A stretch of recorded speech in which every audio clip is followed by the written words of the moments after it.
I can go in the cage with all the animals out here. The question is, can I come back out of the cage?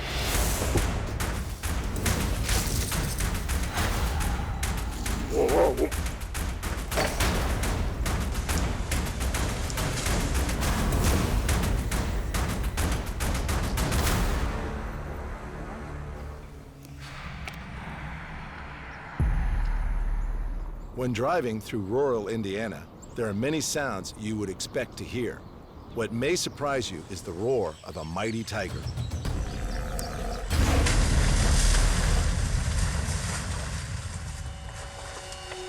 Opened in 1991 by Indiana local Joe Taft, the Exotic Feline Rescue Center is a refuge for the abandoned and the abused. Home to over 200 exotic cats across 9 different species. Joe's long-held interest in exotic cats began in his youth. I started with cats in the mid-'60s. I bought an ocelot as a pet for absolutely no good reason. After the ocelot, I had a leopard that I lived with for 19 years, and I lived with her. I mean, she was a pet.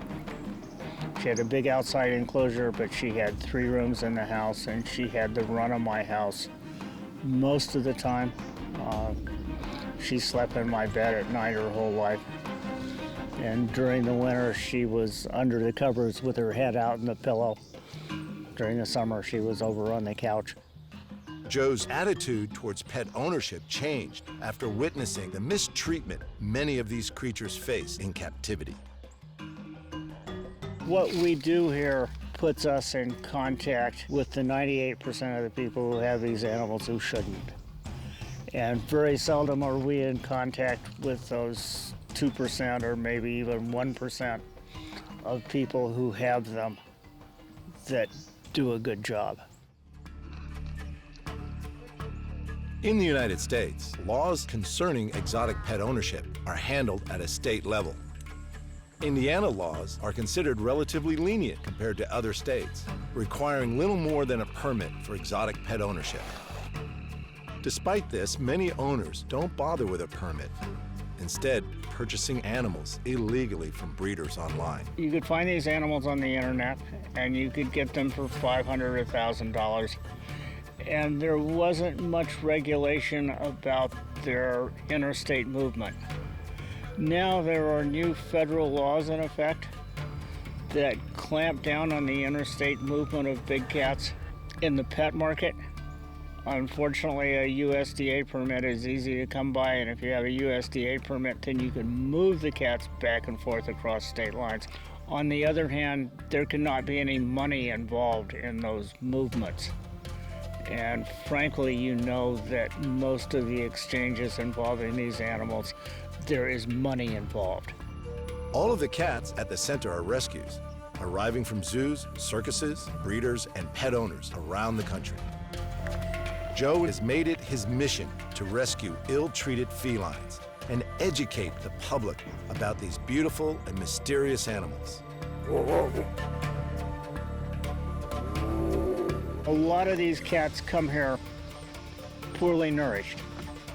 You get an animal like this in a little cage and upset, and he snaps at something, they'll break their teeth off.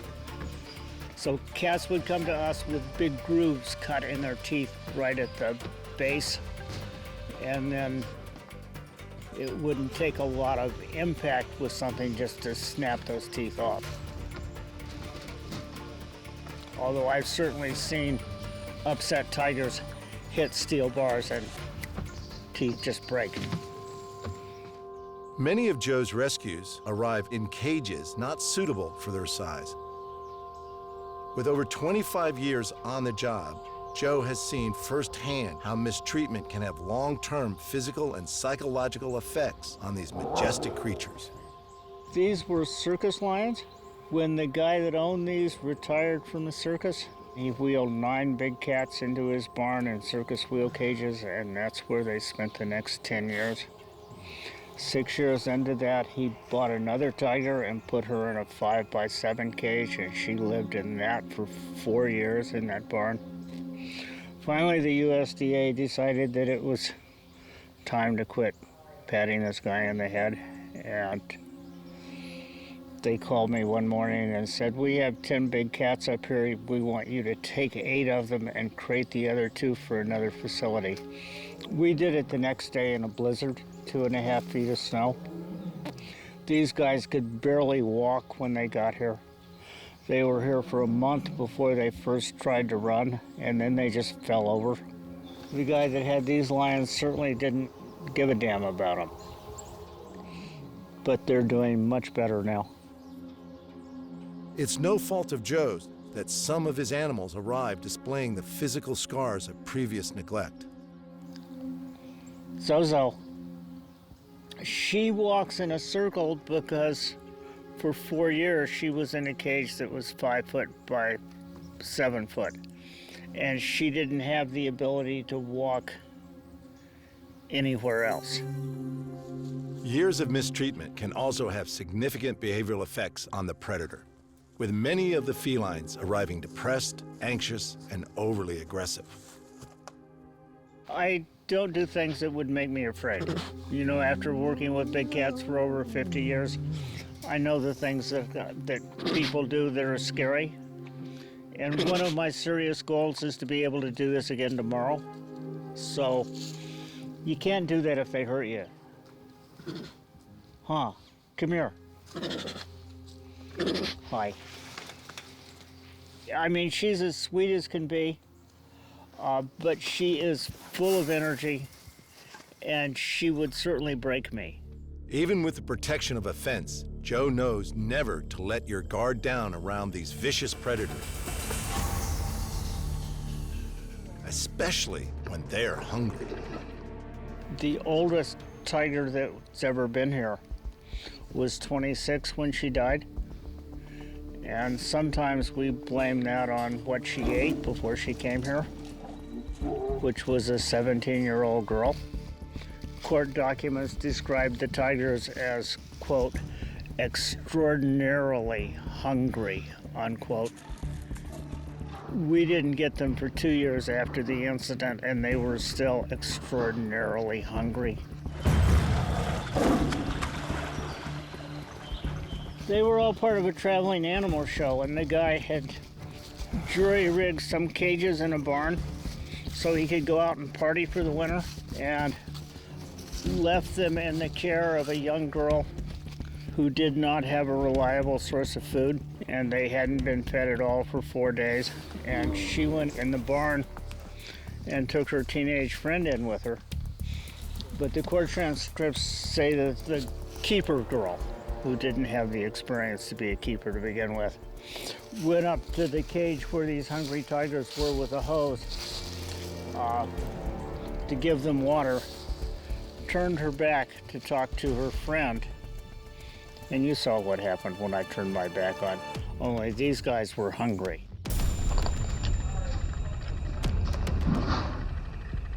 And the tigers reached out and grabbed her and pulled her back to the fence.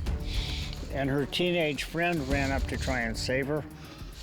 And they grabbed her friend's arm and pulled it off and ran off and ate it.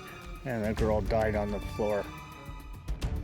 Sadly, this shocking attack is not an isolated incident. Since 1990, more than 300 dangerous events involving big cats have occurred, resulting in the deaths of 4 children and 16 adults. The staff at the rescue center are highly trained and well aware of the risks associated with working with such a powerful animal. Regardless of the situation, these are dangerous predators. I wouldn't want to go in there and let her sit in my lap. She would definitely take your fingers off as a food source. You can see she's not interested in that much anymore. Where did you get that big belly? You're not a skinny little girl anymore, are you? No.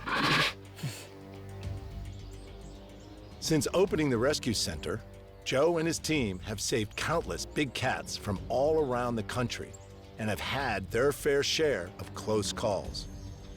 Bruises, scratches, and broken bones are all part of the job when working with some of the world's most formidable predators. However, these big cats are not Joe's only threat. His work also receives public backlash. This tiger is one of 4 tigers that we took out of downtown Gary, Indiana. This was a federal seizure, and the USDA called us the day before we were supposed to take these cats and said, we're afraid to be in this neighborhood in the afternoon. Why don't you come up and spend the night in a neighboring town, and we'll go in first thing in the morning and take them. Well, the state police showed up at 8 o'clock in the morning, and they put yellow crime scene tape around the place. We got there 10 minutes later, and there were probably 100 people on the streets ready to throw beer bottles at us. So it was an interesting morning. He had 3 of them in the back room of his tattoo parlor, and this one was out in the parking lot behind the tattoo parlor.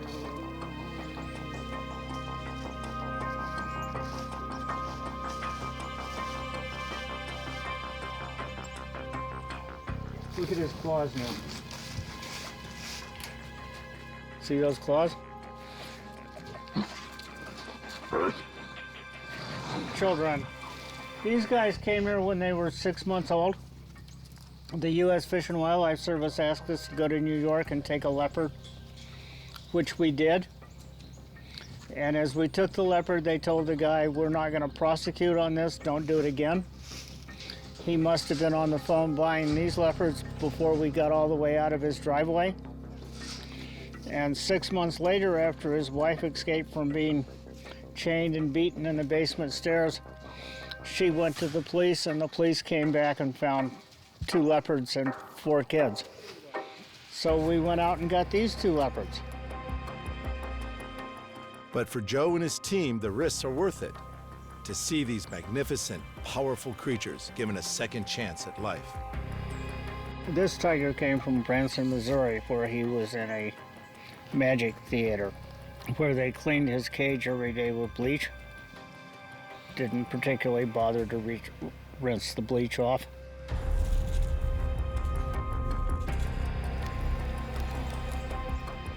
In many cases, the effects of long-term neglect continue to manifest themselves even years later. He had bleach burns on all of his feet. He could barely stand up. See how he still holds that 1 foot up?